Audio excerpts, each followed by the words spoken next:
we look at what Trump is doing and we applaud his negotiating skills. I mean, the art of the deal, right? If he wants to negotiate with something with Canada, he comes out and says, well, why don't you become the 51st state? And he starts from this high level and he negotiates down. He wants to negotiate with Greenland. Well, why don't you become part of the U.S.? He throws out these huge, big old pointers and then brings things down to something reasonable. And every single time he does, the left kind of freaks out. And what are you doing? And we all on the right are saying, well, it's the art of the deal. He's coming in from a position of power and then negotiating to what he wants. If you look past the left narrative on immigration, you're going to find the exact same thing. And very, very few people are recognizing it for what it is.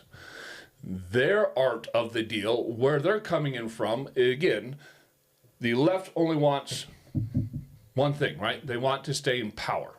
They want money, they want influence. That is it. The path to that goal is immigrants.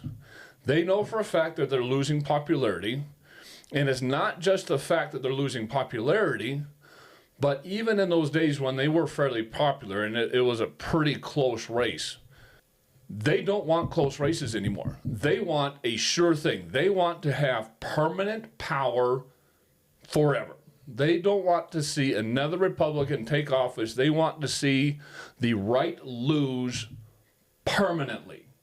That is their goal.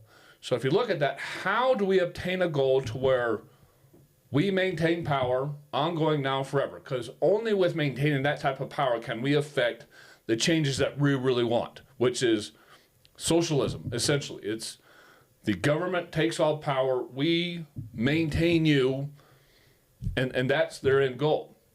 You look at what they've done with the black community, right? They've made the black community victims. They've put them in a place of poverty because they make that community dependent on the government. And they're trying to do that with the Latin community and many others.